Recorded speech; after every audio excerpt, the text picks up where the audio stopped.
जय हिंद दोस्तों, कैसे हैं आप सब? शानदार। मैं भी शानदार दोस्तों।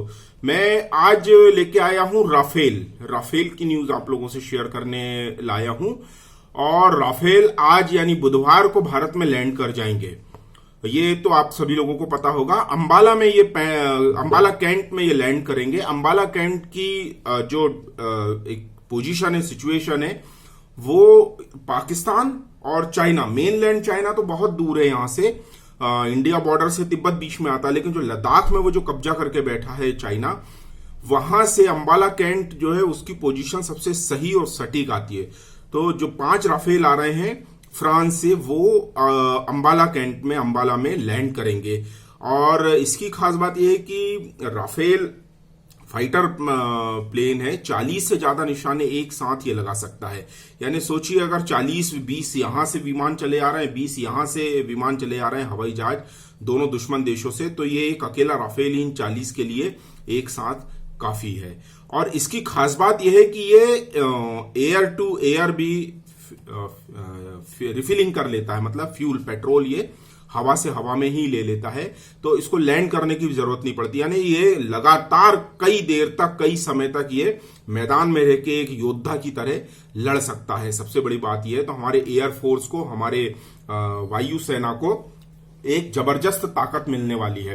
तो आज का तो न्यूज में ये नहीं, ये तो यहां तक तो शायद आप लोगों को पता होगा, अपडेट होगा। मैं ये कहने आ रहा हूं कि जिस समय में फ्रांस ने ये जो डिलीवरी दी है, ये बहुत गजब की चीज है। और वहीं चाइना को जो डिलीवरी मिलने वाली थी रशिया से, वो चाइना को जो मिलने वाली थी एयर डिफेंस सिस्टम की, वो रशिया ने मना कर दी। मैंने आपको पिछले वीडियो में भी कई बार बोल चुका हूं कि चाइना के लिए जो बात कही जाती है कि ऐसा कोई सगा नहीं जिसे इस दुष्ट ने ठगा नहीं।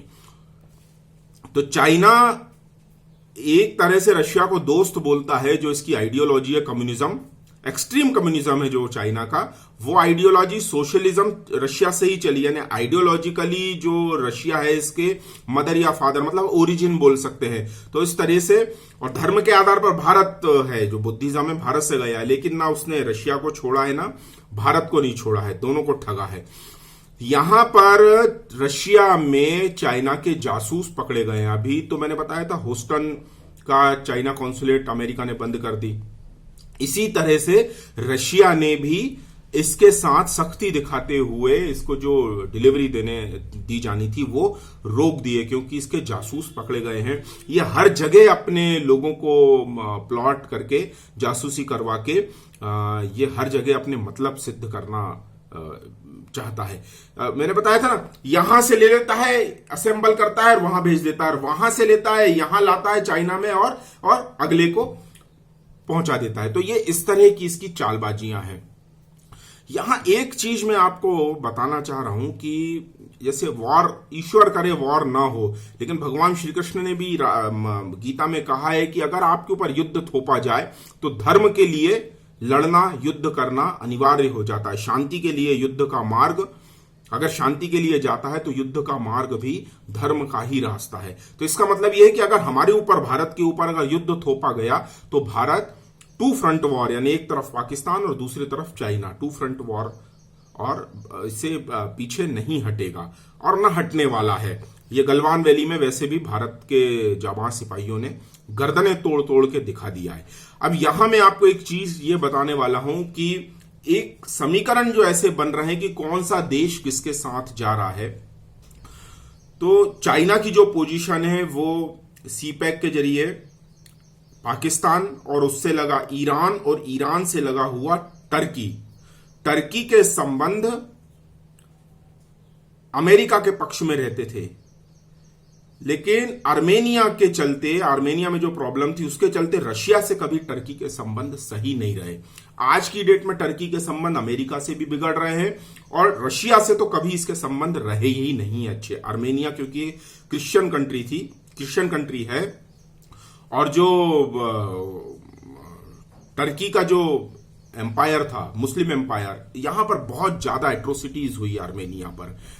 तो रशिया आर्मेनिया को सपोर्ट करता था। उस नजरिए से अगर हम आज का सिनेरियो देखें तो टर्की जिस ग्रुप में बैठेगा रशिया उसके अपोजिट जाएगा।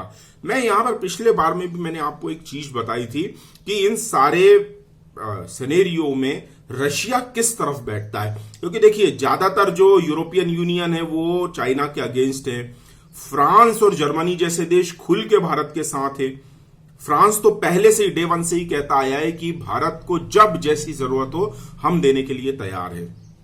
और कोरोना में जो चाइना की तरफ से जो मक्कारियां की गई हैं वो सब यूरोपियन यूनियन उसके खिलाफ हो गई है, और अमेरिका भी खुल के अब चाइना के विरोध में आ गया। पहले तो इनका एक कोल्ड वॉर चल रहा था, अब ये ओपनली चाइना के अपोजिट सेंटीमेंट आ गया है कि चाइना को अपोज करना ही है। इसमें हमारी क्वाड जो है ऑस्ट्रेलिया, जापान, यूएस और भारत ये भी मिलके पैसिफिक ओशन में इंडिया पैसिफिक ओशन में एक मिलिट्री एक्सरसाइज करेंगे ताकि वक्त पे चाइना को काउंटर किया जा सके।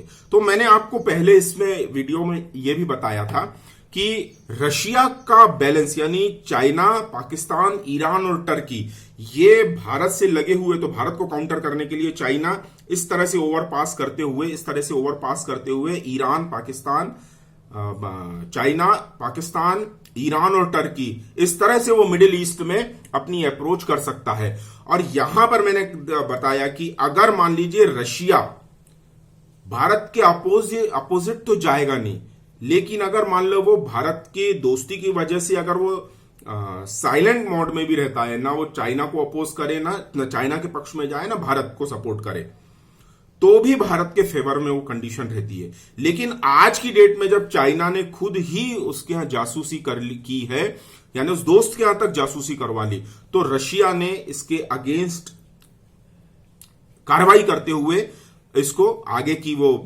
जो डिफेंस सिस्टम देना था वो मना कर दिया है। तो इस तरह से अगर हम देखें तो टर्की के अगेंस्ट सेंटीमेंट जाने की वजह से रशिया भी कहीं ना कहीं भारत के समर्थित जो ग्रुप है उसमें आता हुआ दिख रहा है। और यहां से मैं भी पर्सनली भी यही चाहता हूं कि ये जो दो देश है, रशिया आधा थोड़ा सा पार्ट इसका यूरोप में आता है और मोस्टली पार्ट इसका एशिया में आता है, लेकिन जो इसकी पॉपुलेशन है वो एशिया यूरोप साइड ज्यादा रहती है, तो ये यूरेशिया का एक कंट्री कहलाता है।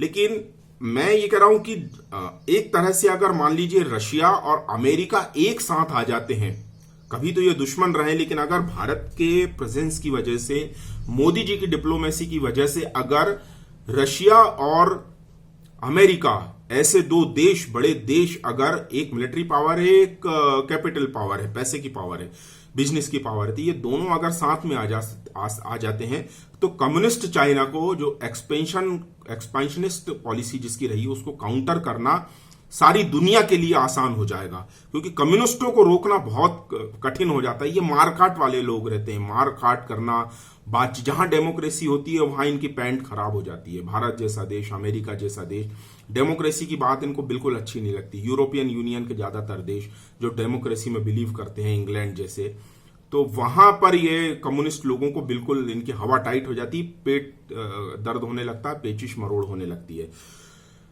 तो यहां यही देखना है दोस्तों, बस इसी टॉपिक में मैं अपना वीडियो वाइंड अप करूंगा कि देखना यही है कि अगर रशिया चाइना के समर्थन से, क्योंकि आज रशिया इतनी बड़ी इकोनॉमी नहीं रही है जो चाइना को अपोज करे, लेकिन यदि ये अपोजिट आता है, यानी भारत के साथ यूरोपियन यूनियन और अमेरिका वाले ग्रुप में बैठता है, तो डेफिनेटली आज की डेट में चाइना को काउंटर करना कहीं कहीं आसान हो जाएगा। ठीक है दोस्तों, स्वस्थ रहें, मस्त रहें, भारत माता की जय, जय हिंद।